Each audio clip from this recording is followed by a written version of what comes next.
Bismillahirrahmanirrahim. Assalamualaikum warahmatullahi wabarakatuh. Perkenalkan, nama saya Dita Ulan Bahari dengan NIM 150-2020-0092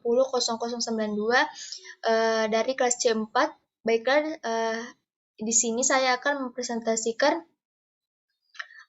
materi PPT yang berjudul mikologi.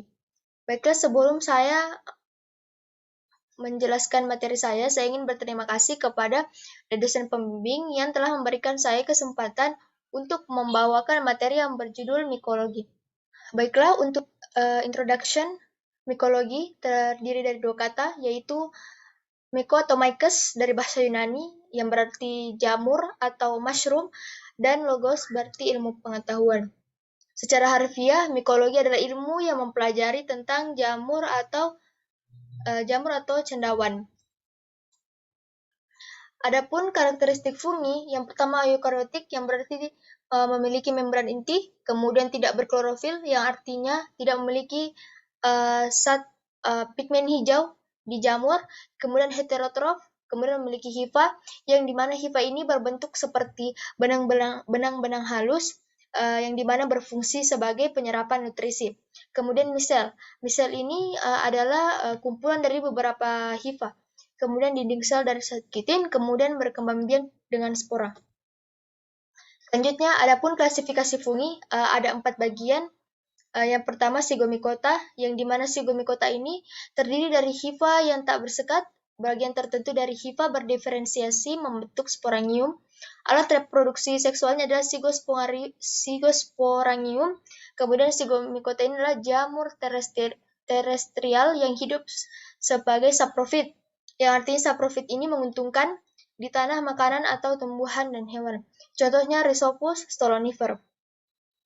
Kedua, Ascomycota, yang dimana Ascomycota ini sebagian besar multiseluler, yaitu Saccharomyces cerevisiae. Hifanya bersekat, alat reproduksi aseksualnya adalah hifa berdiferensiasi menjadi conidiophor. Kemudian alat reproduksi seksualnya adalah ascus.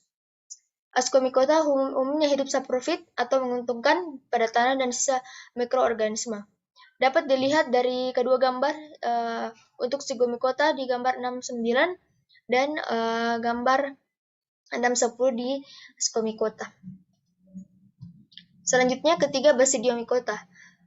Bisa dilihat secara sekilas, contoh di Basidiomycota ini adalah jamur makroskopik, yang artinya bisa dilihat oleh mata secara langsung, tidak seperti Zygomicota dan Ascomycota tadi, yang harus dilihat sebelumnya menggunakan mikroskop. Basidiomycota ini berasal dari bahasa Yunani, yang berarti basidium, yang artinya alas kecil, yang dimana memiliki struktur bersel banyak, memiliki bentuk payung, lingkaran, kancing atau telinga manusia, dan hifanya bersekat. Jamur Basidiomycota umumnya hidup sebagai saprofit atau menguntungkan pada sisa makhluk hidup. Kemudian reproduksi aseksualnya dengan cara membentuk spora conodia, dan reproduksi aseksualnya Basidiomycota terjadi melalui perkawinan antara hifa yang berbeda jenis menghasilkan spora seksual dan basidiospora. Bisa dilihat contoh Basidiomycota ketiga gambar ini: jamur merang, jamur tiram, dan jamur kuping saprofit, karena contoh jamur ini bisa dimakan oleh makhluk hidup. Adapun daur hidup Basidiomycota. Selanjutnya Deuteromycota, yang dimana Deuteromycota ini adalah jamur yang tidak sempurna. Artinya adalah jamur ini belum memiliki reproduksi seksualnya, baru diketahui reproduksi aseksualnya. Tidak ditemukan ascus maupun basidium sehingga tidak termasuk dalam kelas jamur Ascomycota atau Basidiomycota. Ciri Deuteromycota adalah hifa bersekat, multiseluler, hidup di tempat lembab, tubuhnya mikroskopik, yang dimana seperti Ascomycota dan Zygomicota tadi hanya dapat dilihat oleh mikroskop, bersifat parasit atau merugikan, kemudian reproduksi aseksualnya dengan conodium dan seksualnya belum diketahui. Adapun siklus hidup Deuteromycota.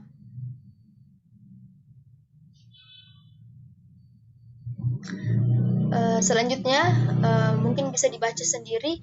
Adapun jenis jamur dan peranannya bagi lingkungan manusia.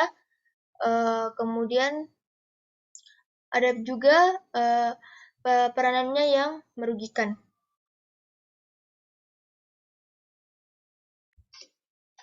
Pembagian fungi.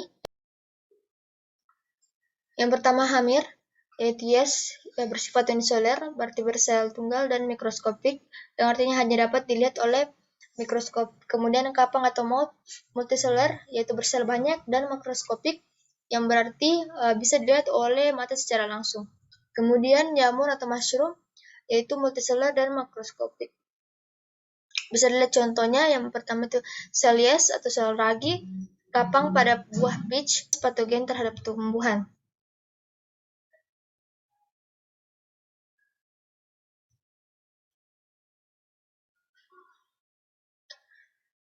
Kapang atau mold adalah fungi multiseluler yang memiliki filamen dan pertumbuhannya pada makanan mudah dilihat karena penampakannya yang berserabut seperti kapas.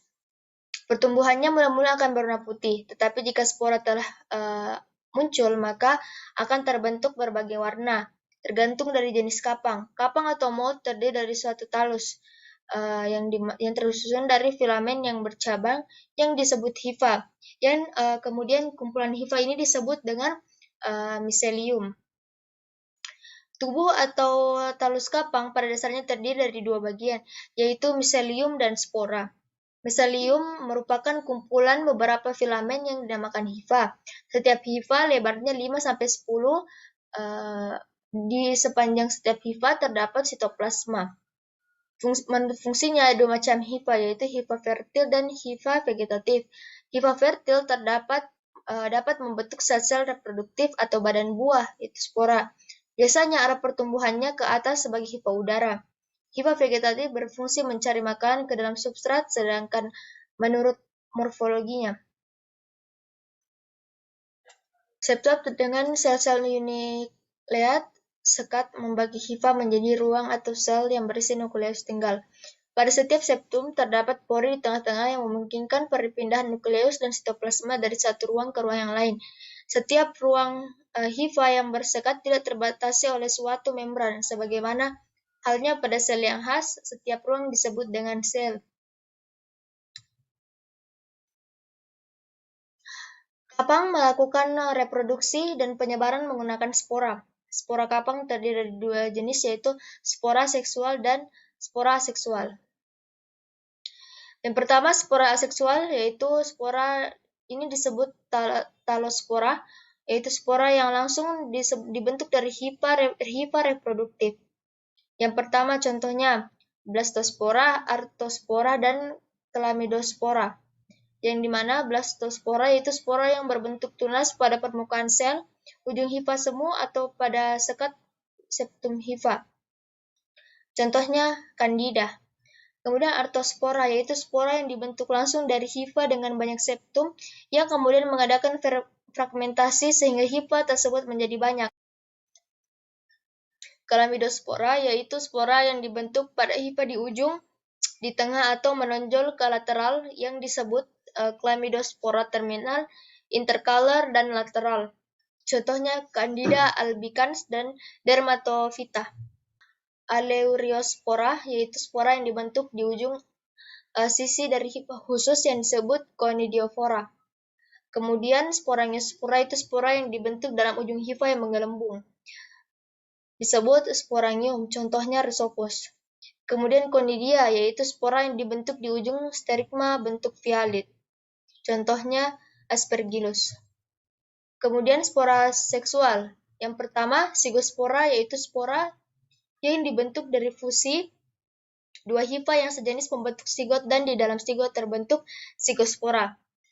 Selanjutnya oospora yaitu spora yang dibentuk dari fusi dua hifa yang tidak sejenis. Kemudian ascospora yaitu spora yang dibentuk dalam ascus sebagai hasil penggabungan fusi dua sel atau dua jenis hifa. Kemudian basidiospora yaitu spora yang dibentuk pada basidium sebagai hasil penggabungan dua jenis sifat.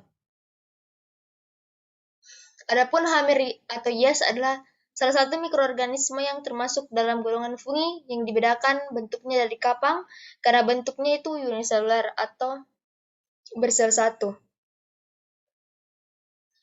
Reproduksi vegetatif pada hamir terutama dengan cara pertunasan. Sebagai sel tunggal, hamir atau yeast tumbuh dan berkembang biak lebih cepat dibanding kapang yang tumbuh dengan pembentukan filamen. Hamir atau yeast sebagian daur hidupnya bersifat saprofit dan ada juga yang bersifat parasit. Sel hamir mempunyai ukuran yang bervariasi dengan panjang 1 sampai 5 sampai 20 sampai 50 pm dan lebarnya 1 sampai 10 pm. Hamir atau yeast dapat dibedakan di atas dua kelompok berdasarkan sifat metabolismenya, yaitu bersifat fermentatif dan oksidatif. Jenis fermentatif dapat melakukan fermentasi alkohol, yaitu memecah gula menjadi alkohol, dan contohnya pada produk roti. Sedangkan jenis oksidatif ini dapat menghasilkan CO2 dan H2O. Baiklah, demikianlah penyampaian dari saya, kurang dan lebihnya mohon dimaafkan. Syukron, wassalamualaikum warahmatullahi wabarakatuh.